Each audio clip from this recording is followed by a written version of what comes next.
안녕하세요. 이런 뜻이에요. 김민서입니다.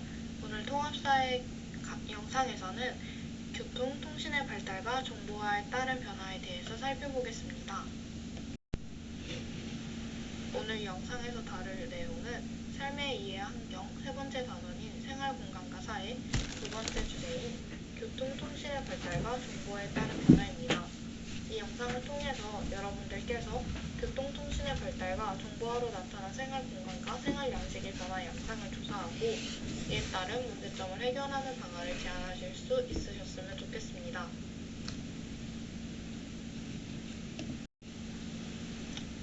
교통통신의 발달에 따른 생활공간의 변화와 생활양식의 변화에 대해서 알아보겠습니다.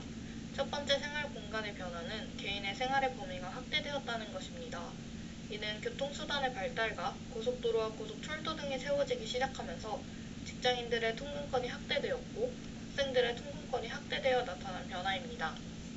두 번째는 이러한 교통의 발달로 접근성이 향상된 지역에는 사람들이 몰려들기 시작하면서 상업 및 주거지역이 형성되었고 이러한 지역들은 곧 지역의 중심지가 되기도 하였습니다. 더불어 통신의 발달은 사람들끼리의 정보의 공유를 활성화시켜 일상생활에서 받을 수 있는 공간적 제약을 완화시킨 변화를 가져왔습니다. 생활 양식의 변화에 대해서 알아보겠습니다. 첫 번째는 멀리 떨어진 지역으로 이동이 가능해졌다는 점입니다. 교통의 발달로 멀리 떨어진 지역으로 이동이 가능하게 되면서 우리는 멀리 떨어진 곳으로 쇼핑을 갈 수도 있게 되었으며 여행도 갈 수 있게 되었습니다. 또한 사람들은 이러한 교통과 통신의 발달로 전 세계를 지구촌이라고 부를 만큼 지구촌을 가까이 생각하게 되었습니다.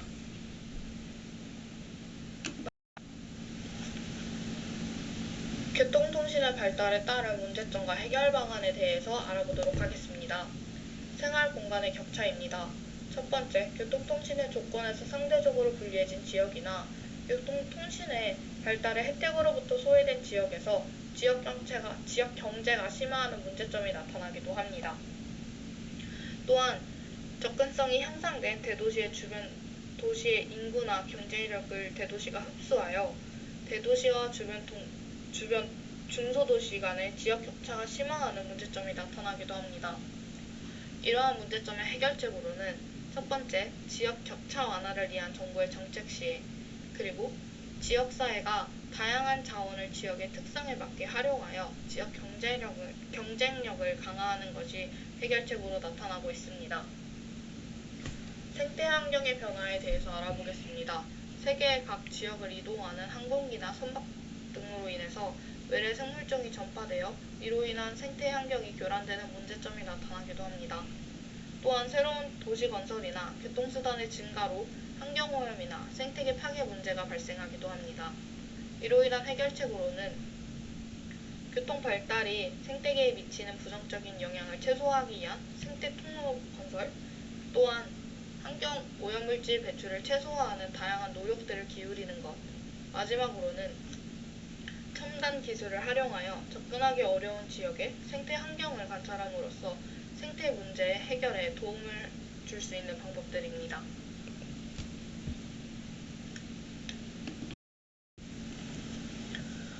정보화에 따른 생활공간과 생활양식의 변화에 알아보기 앞서 정보화의 의미에 대해서 먼저 알아보도록 하겠습니다.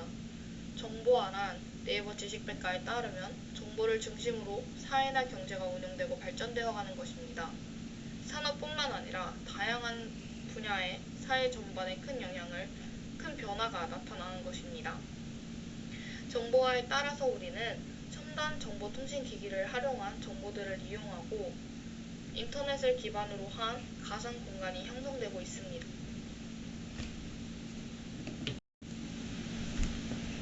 첨단 정보통신 기술의 활용에 따른 공간 이용 방식과 생활 양식의 변화에 대해서 알아보겠습니다. 공간 정보 기술의 활용을 먼저 알아보도록 하겠습니다. 첫 번째는 위성위치 확인 시스템을 통해서 공간 정보를 편리하게 이용하고 내비게이션 등을 활용하여 최단 경로를 쉽게 파악하는 것입니다. 여기서 위성 위치 확인 시스템이란 글로벌 포지셔닝 시스템으로 인공위성을 활용하여 현재 위치를 알려주는 시스템을 의미합니다. 더불어 공간정보 기술의 활용의 예로는 지리정보 시스템을 이용한 상점 및 주거지의 최적의 입지를 분석하는 것입니다. 지리정보 시스템이란 GIS로 Geographic Information System을 의미합니다.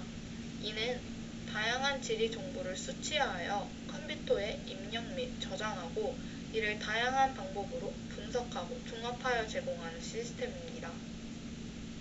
또한 거대 자료를 활용하는 것 또한 이러한 변화의 예로 들 수 있겠습니다. 인터넷 검색 기록, 위치 정보 등 다양한 기록이 저장된 거대 자료를 국가의 공공 정책이나 기업의 마케팅 등에 활용되는 것이 그 예시입니다.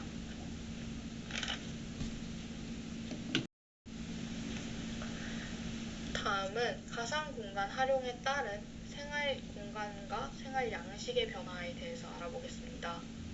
첫 번째는 정치생활, 두 번째는 경제생활, 세 번째는 사회생활, 큰 세 가지의 분류로 알아보도록 하겠습니다. 첫 번째, 정치생활입니다. 놀이소통망, SNS를 활용한 선거운동이 활발해지고 인터넷 게시판을 활용하여 여론이 형성되어 시민의 정치 참여가 확대된다는 변화를 가져왔습니다. 여기서 놀이소통망, SNS란 온라인을 활용해 인적 관계망을 연결하여 의사소통할 수 있게 하는 서비스입니다. 다음으로 넘어가 보도록 하겠습니다.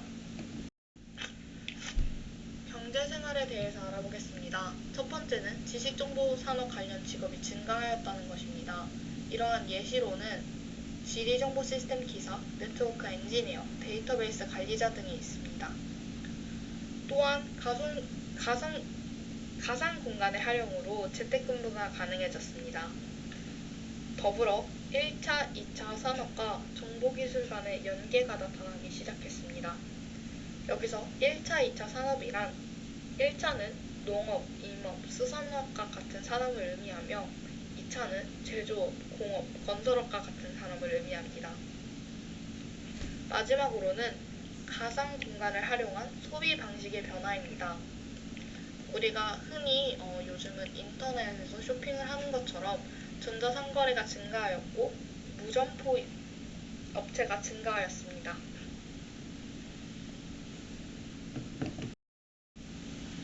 다음은 사회생활입니다. 먼저 일상적인 정보의 생산과 소비가 활발해진 변화를 가져왔습니다.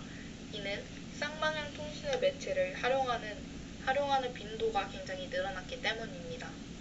더불어 가상 공간에서의 인간관계의 활동이 증가하였습니다.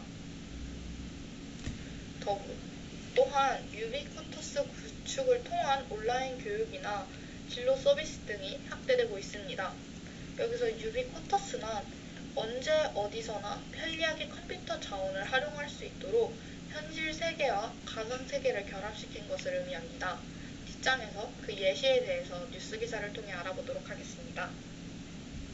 또한 가상 공간의 활용이 사회생활에 가져온 변화는 지식과 정보의 공유 및 다양한 집단과 교류가 활발해지기 시작하면서 권위주의적이던 인간관계가 수평적 인간관계로 변화하는 양상을 띠고 있고 개성과 다양한 가치를 존중하는 사회로 변화하고 있습니다.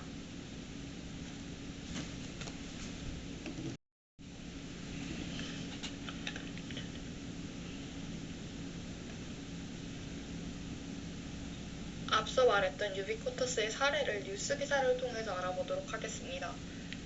앞서 유비쿼터스나 컴퓨터 자원을 활용하여 가상 세계와 현실 세계를 연계하는 것, 언제 어디서나 자유롭게 통신망에 접속하여 자료를 주고받을 수 있는 상태를 의미합니다.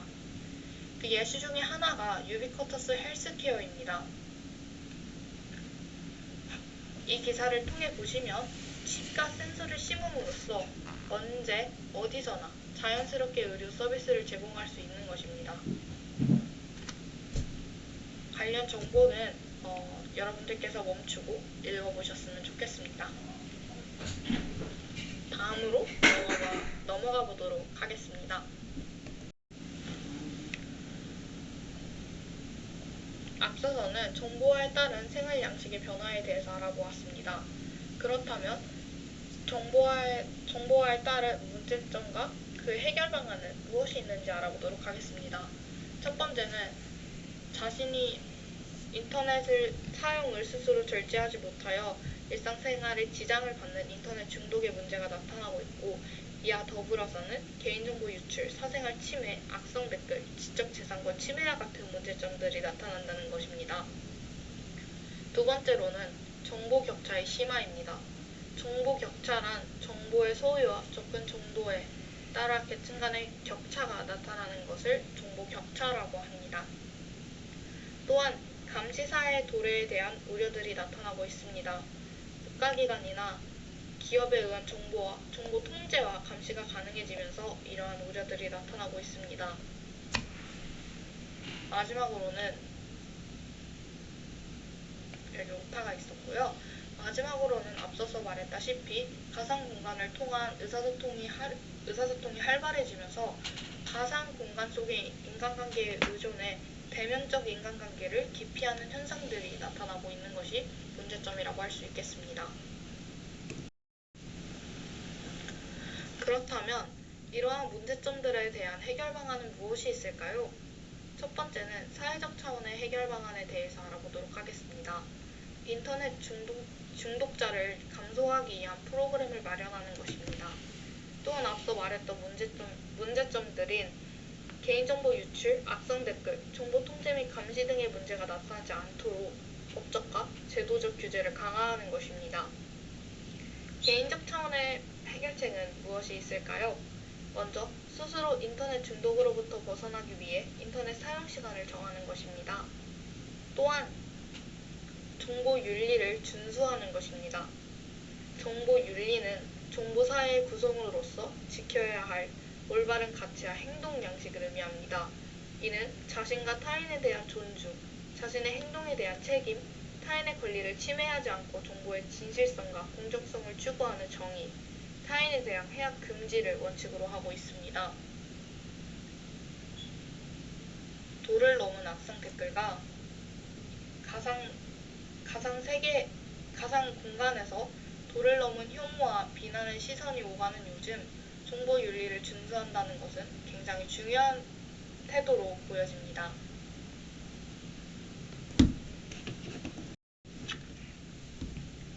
이상으로 영상을 마치도록 하겠습니다. 오늘 영상에서는 교통통신의 발달과 정보화에 따른 변화에 대해서 알아보았고, 교통통신의 발달에 따른 생활공간과 생활양식의 변화에 대해서 알아보았습니다. 또한 이러한 발달에 따른 문제점과 해결 방안은 무엇이 있었는지 함께 고민해보았습니다.